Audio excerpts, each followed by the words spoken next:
Bismillahirrahmanirrahim.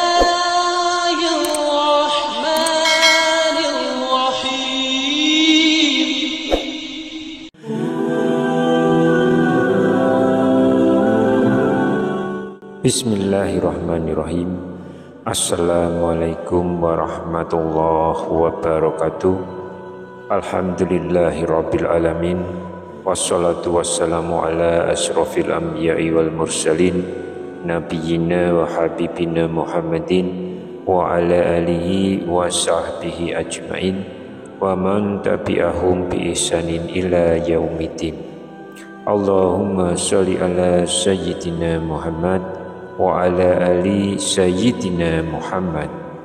Harapan dan doa saya semoga saudaraku semuanya selalu diberikan kesehatan, dilapangkan rezekinya, diampuni dosa-dosanya, dipanjangkan umurnya, dan semoga kita tidak mati kecuali mati dengan beriman dalam Islam. Dan sempatkanlah menuliskan sholawat di kolom komentar. Insya Allah akan menjadi bukti cinta kita kepada Rasulullah Muhammad sallallahu alaihi wasallam. Semoga kita semua mendapatkan syafaat beliau di akhirat kelak. Amin ya rabbal alamin.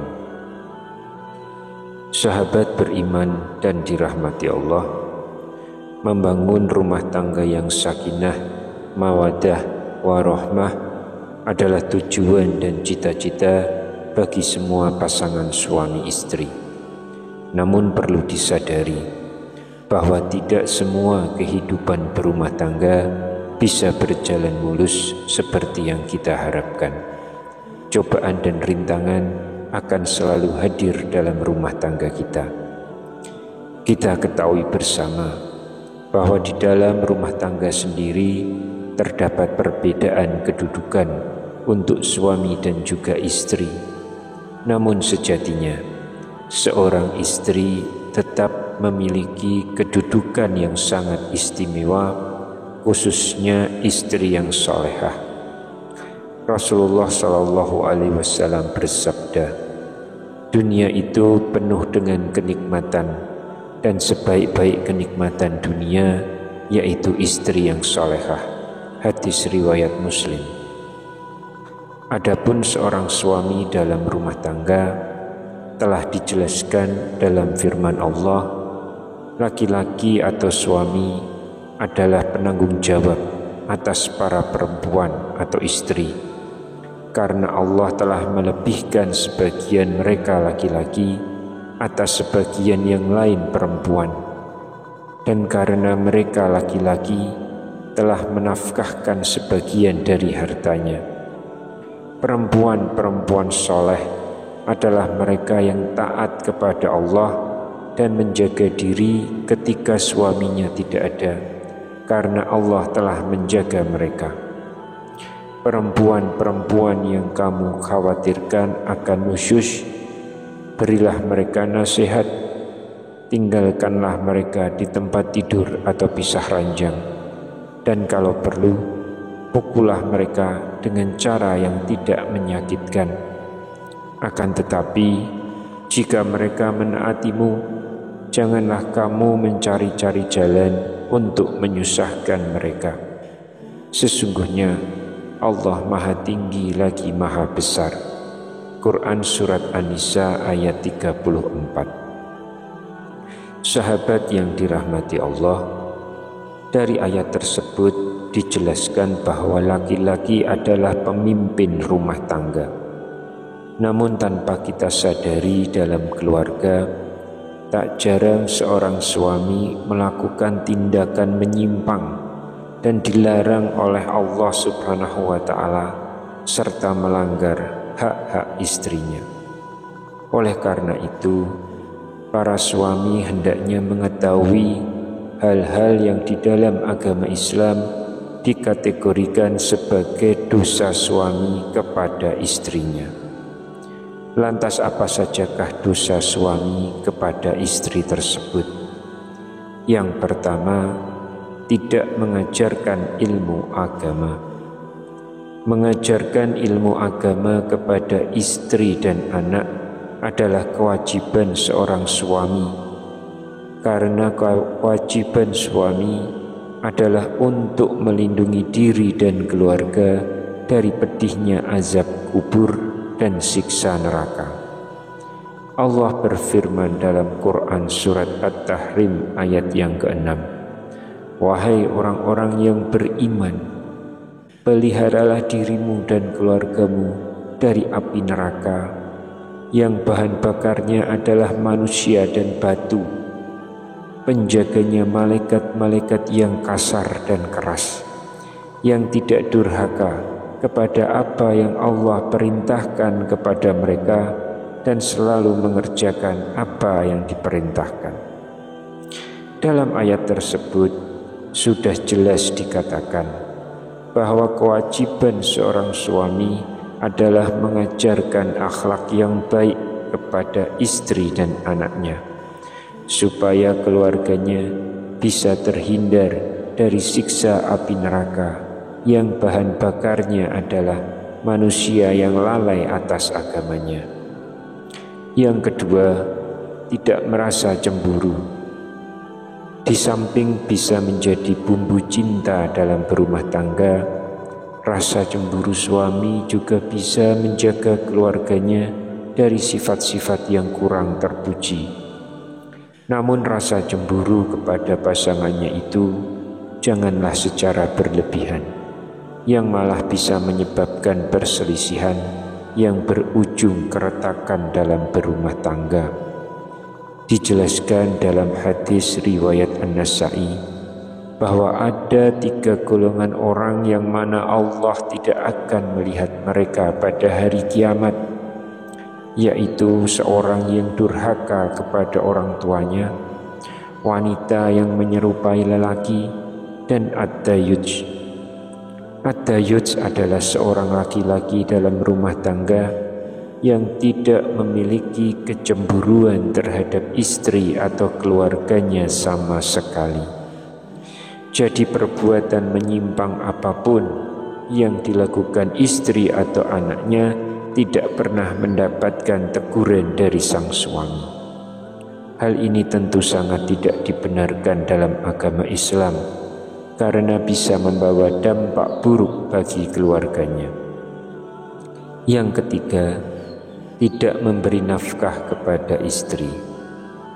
Tentang ini maka sudah banyak terlihat di tengah masyarakat kita, yaitu suami yang tanpa malu menelantarkan anak dan istrinya tanpa diberikan nafkah lahiriah. Justru malah sang istri yang diminta untuk bekerja. Cobalah kita pikirkan bersama, seorang wanita yang telah rela meninggalkan orang tuanya demi mengabdi kepada sang suami, bahkan rela mengandung anak dan juga melahirkannya untuk suami. Namun perjuangan hidup mati seorang wanita tersebut seolah tiada arti di mata seorang suami.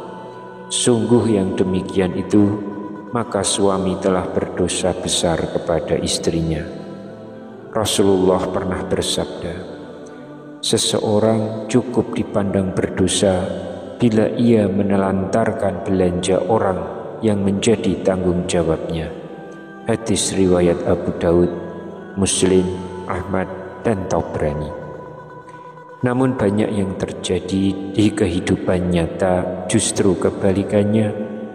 Seorang istri yang malah bekerja untuk keluarga, sedangkan suaminya yang sebagai kepala keluarga malah enak-enakan di rumah tanpa terpikirkan bahwa peran suami adalah kepala rumah tangga yang harus bertanggung jawab memberi nafkah untuk keluarganya.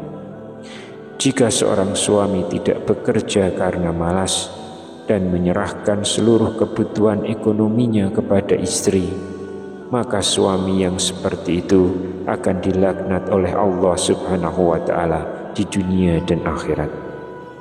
Dalam sebuah hadis, tidak akan beruntung suatu kaum yang dipimpin oleh seorang wanita. Hadis riwayat Ahmad, Bukhari, Tirmizi, dan Nasa'i. Dari hadis tersebut dijelaskan bahwa yang seharusnya memegang peran penting untuk kelangsungan hidup keluarga adalah suami. Jika suami menyerahkan semua kebutuhan hidupnya kepada seorang istri, maka hidupnya tidak akan beruntung. Untuk itu bagi para suami dan yang akan menjadi suami, berpikirlah dengan matang sebelum memutuskan untuk membina keluarga yang sakinah, mawaddah, warahmah. Persiapkan segala sesuatunya, baik mental maupun materinya, supaya ketika menjadi suami, maka ia bisa berperan sebagai pemimpin rumah tangga dan disegani sebagai kepala keluarga. Yang kelima, memiliki rasa benci kepada istri. Penting untuk dipahami bahwa rasa benci beda dengan rasa cemburu. Benci adalah sifat tidak suka terhadap orang lain yang berkepanjangan dan akan terus tidak suka meskipun orang yang dibencinya itu berbuat baik kepadanya. Adapun cemburu adalah rasa curiga atau kurang percaya kepada seseorang, termasuk juga dalam hal ini adalah istrinya sendiri. Namun rasa cemburu akan hilang ketika tidak ada bukti yang membenarkan rasa curiga yang muncul tersebut. Rasulullah SAW bersabda, "Janganlah seorang suami yang beriman membenci istrinya yang beriman. Jika ia tidak menyukai satu akhlak darinya, ia pasti meridhoi akhlak lain darinya." Hadis riwayat Muslim. Dari hadis tersebut sudah ditegaskan bahwa kita para suami dilarang membenci istri kita, karena tidak semua sifat dan sikap yang ada pada istri selalu buruk. Namun di balik keburukan istri pasti ada beberapa sifat lain yang baik. Yang keenam, tidak mau membantu pekerjaan rumah tangga. Diakui tidak sedikit para suami yang malas membantu pekerjaan rumah keluarganya. Para suami biasanya merasa bahwa jika sudah memberikan nafkah, maka tugas suami sudah selesai. Padahal kita tahu bahwa tugas ibu rumah tangga sangatlah berat. Oleh karena itu, sebaiknya seorang suami ikut membantu meringankan pekerjaan rumah tangga seorang istri. Bahkan Rasulullah sendiri pun juga mencontohkan beliau membantu istrinya dalam setiap pekerjaan rumah tangganya. Diriwayatkan oleh Imam Bukhari, beliau Rasulullah membantu pekerjaan istrinya, dan jika datang waktu sholat, maka beliau pun keluar untuk sholat. Hadis riwayat Bukhari. Yang ketujuh, menyebarluaskan aib istri. Aib istri adalah aib keluarga, dan tugas keluarga adalah menutup aib tersebut supaya tidak menyebar ke masyarakat. Namun tak jarang ada suami yang malah menyebarluaskan aib istri kepada orang lain, dan sangat dilarang dalam Islam. Rasulullah pernah bersabda, "Sesungguhnya di antara orang yang paling buruk kedudukannya di sisi Allah pada hari kiamat adalah seseorang yang menggauli istrinya dan istrinya menggaulinya, kemudian ia menyebarkan rahasia-rahasia istrinya." Hadis riwayat Muslim. Yang kedelapan, menyakiti istri secara fisik. Kasus seperti ini masih sering terjadi di tengah masyarakat kita. Perbuatan memukul, menendang, atau menyakiti istri secara fisik banyak dilakukan oleh para suami.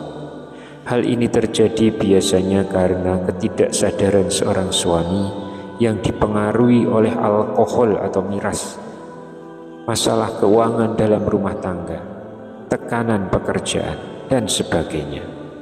Menyakiti istri secara fisik adalah dosa besar dalam pandangan Islam, karena wanita adalah kaum yang harus dilindungi karena mereka lemah. Dijelaskan dalam sebuah hadis, "Hendaklah engkau memberinya makan jika engkau makan, memberinya pakaian jika engkau berpakaian, tidak memukul wajah, dan tidak menjelek-jelekkannya. Hadis riwayat Ibnu Majah. Yang kesembilan, meremehkan kedudukan istri.